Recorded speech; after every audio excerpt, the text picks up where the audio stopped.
Today in this 2010 Mini Clubman, we're going to review and install the Roadmaster Taillight wiring kit for towed vehicles, part number RM-152-LED.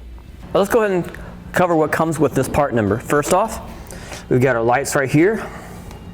These are our LED lights right here that go into the socket that gets installed into your taillight. These wires will provide ground, running light circuit, turn signal, and brake. And you get two of these, one for each side. This comes with a length of wire here to run to the front of your vehicle and your connector. And this is going to be a 27-foot long piece of wire. And it comes with an assortment of butt connectors to make your connections from the wire harness to the lights, and also a ring terminal here to make your ground connection to the body of the vehicle. Comes with a length of loom material here to help cover up the wires that you can see, and also if you need to go around a sharp corner or something like that, this will help protect the wires in those areas as well. This also comes with some zip ties to help keep everything up and out of the way and safe. Okay, now you notice that this does not come with a connector to go up to the front of your vehicle, so you can use this with a variety of different connectors, whether it be a 4-pole flat, 4-pole round connector, or a 6-pole round connector. Now the best thing about using a bulb and socket system like this is that you don't have to worry about splicing into the original wires of your vehicle. In this case, our vehicle is a multiplex system, which you'd actually need additional diodes and have to split the signal to match up to the lights. In this case, we don't have to worry about it. It makes it a lot simpler to wire up and install in the vehicle. All right, now let's go ahead and begin our install. To do that, we're going to open up the back doors and remove the taillights. To remove our taillight, we need to remove this torque screw right here using a T25 bit.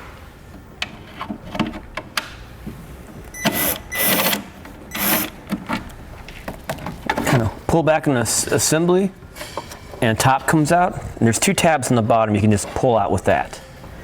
To completely remove our light, we'll disconnect the wiring. This whole assembly comes apart, so push back on that tab right here and all these sockets will come out. So once you have it loosened up, this whole assembly comes apart. Let's go and repeat this process over on the driver's side. Okay, for light apart, we'll go ahead and show you the location of where we're going to install this. Of course, there's really not much room to work with, but we're going to use this area right here. So what we need to do is drill a 1-inch hole here using a 1-inch hole saw, and we're going to install it at an angle. And yes, this is going to be a really tight fit. It's going to be really close to the lens on the outside. Before I actually make my hole, I use a small pilot hole to keep my drill bit from walking around with the hole saw. I use a 1/16 of an inch bit to help guide it, and I'll go ahead and drill it out.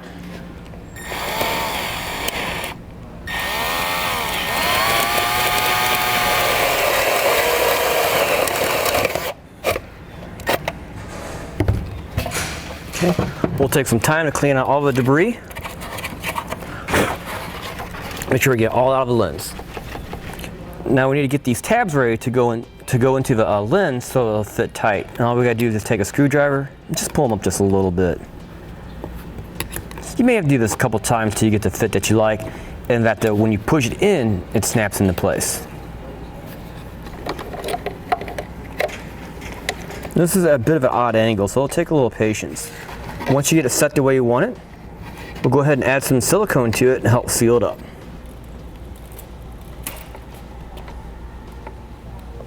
Okay, we'll fill up all the little holes here, I think.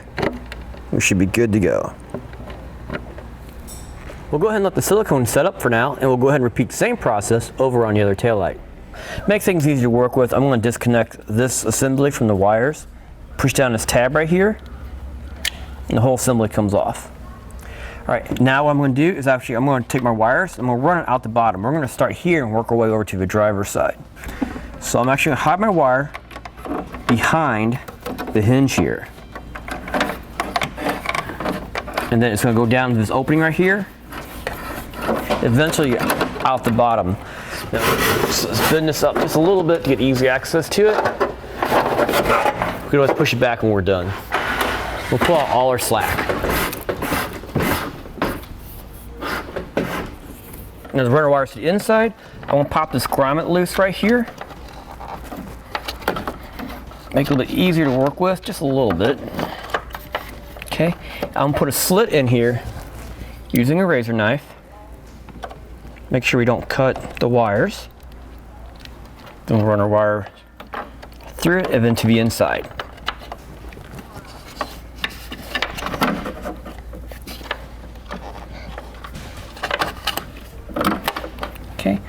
pull some length of wire through, maybe a foot or so, and then we'll put our grommet back into place. All right, let's take a few moments and split up our wire for the ones we're going to need. First off, we'll need a white wire for ground. We'll also need a brown wire for a running light circuit. And for the passenger side, we'll need a green wire for right turn signal and brake. Our yellow wire is not going to be used, so we can cut that guy off short. Okay, I'm going to grab my white wire over on this side using the ring terminal, and what I'm going to do, I'm actually going to run it behind the plastic mount here, and I can screw it in right here, so it's easy access and everything's still going to be covered up. Now I'm going to use a T27 bit to loosen up this screw. Maybe this one too. We can pull a little bit back, run our wire through. So we'll strip the wires back and add our ring terminal.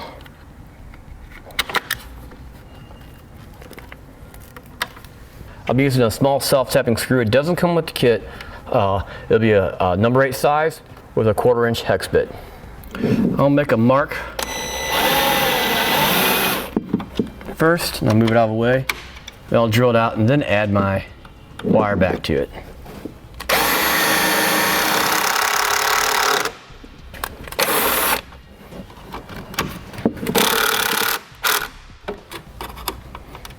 Then we'll go ahead and snug up our bolts.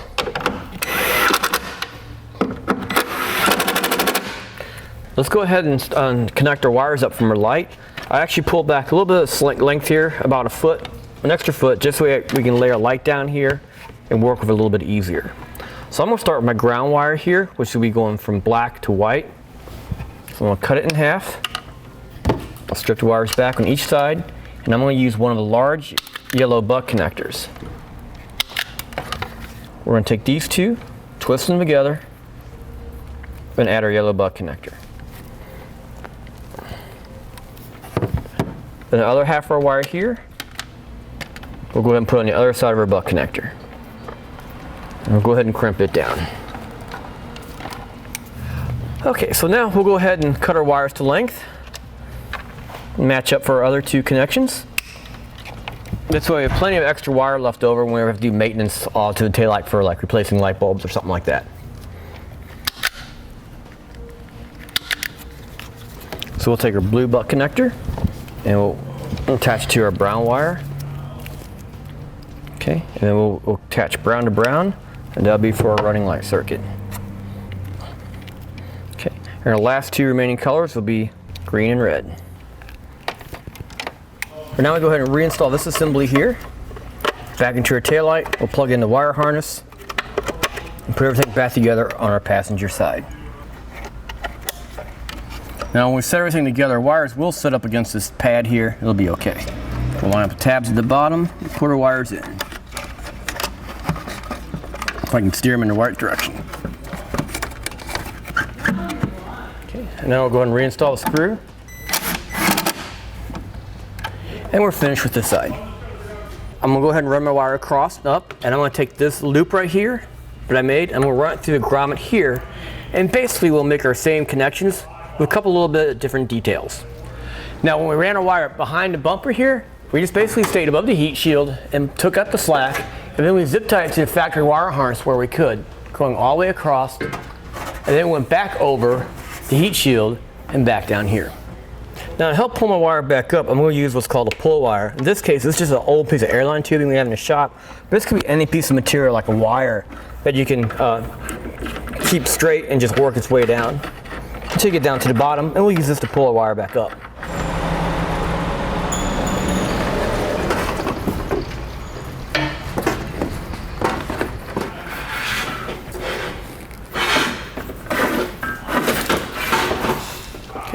Now I got my wires ran up through here. As you can see, I have my loop that I was talking about earlier. And then the rest of my wire length here will go up towards the front of the vehicle. So I'm gonna take that and run it straight right back down where it came from.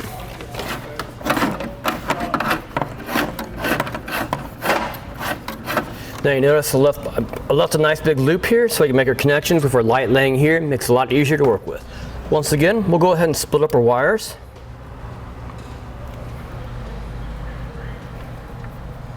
Now this time we're not going to need our green wire. That was for our passenger side, but we'll need our yellow wire for our driver's side. Let's go ahead and get our wires ready to go one more time. Just like on the passenger side, we're going to take our ground wire here, strip them back.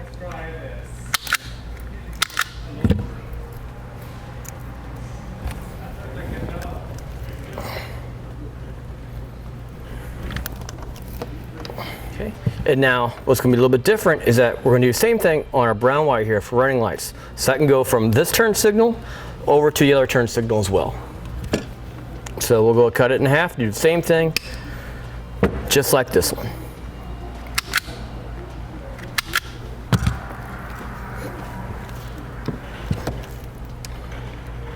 Now work for a yellow wire here for our left turn signal and stoplight.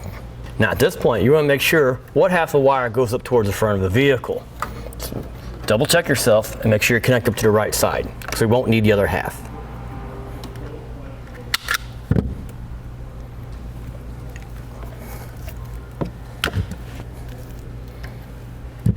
Okay, now basically we're finished with this side with our wire connections. So we'll rehook our electrical to the taillight, put our wires right back in, and put our taillight back in.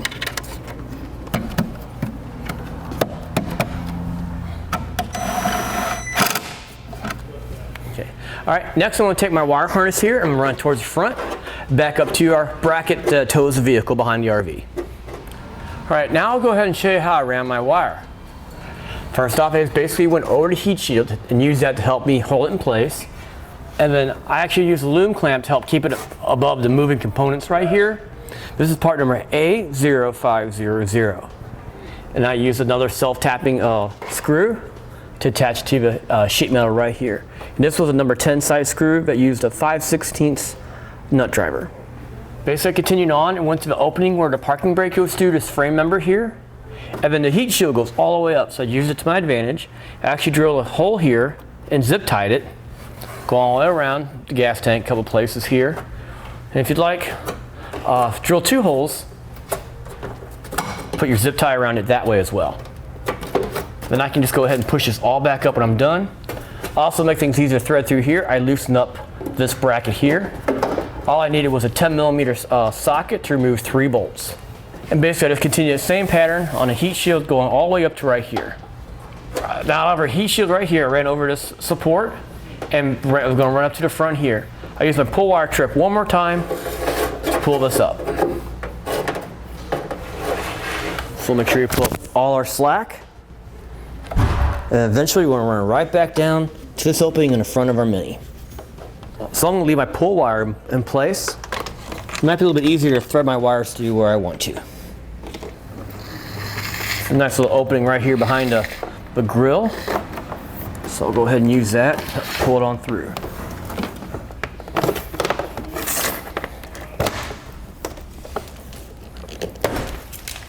You might be wondering why I ran my wires up front and over top of the engine instead of just straight through to the bottom where I'd have a lot more left over. When you add a supplemental braking system to the vehicle, a lot of the systems will need access to your 3 wires here, your brown, your yellow, and your green. So it's a lot easier to work on it when it's up here than it is underneath the vehicle. So this kind of future-proofs it for when you do an upgrade like that. All right, so basically we're at the end of the line here, literally. So now we need to add a connector to hook up to our RV. Again, you can use a 4-pole flat, 4-pole round, or a 6-pole connector. It's very common on the front of your towed vehicle.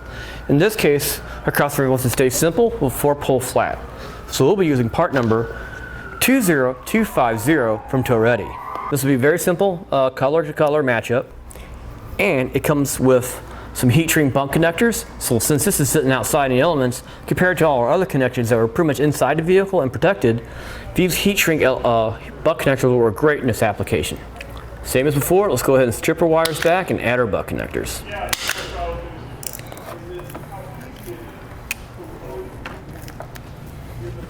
Okay, now I'm going to use the actual heat gun to seal these up. Now, yeah, you could use a lighter, but however, with a lighter, you can't control it. You can actually get it too hot and it'll actually crystallize and you actually defeat the purpose.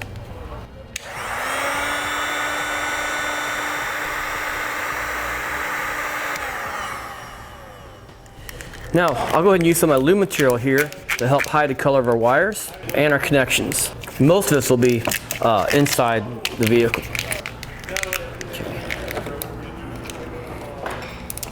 We'll go ahead and put our cap on. We'll zip tie it. Easy access when we need it, and I think we can go ahead and hide it inside the grill when we don't need it.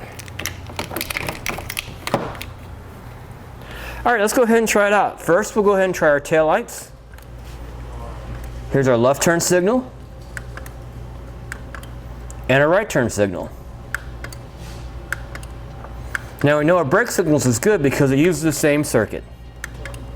And now finish it for a Roadmaster taillight wiring kit for towed vehicles, part number RM-152-LED on this 2010 Mini Clubman. Click the link below to shop, learn more, or visit us at etrailer.com.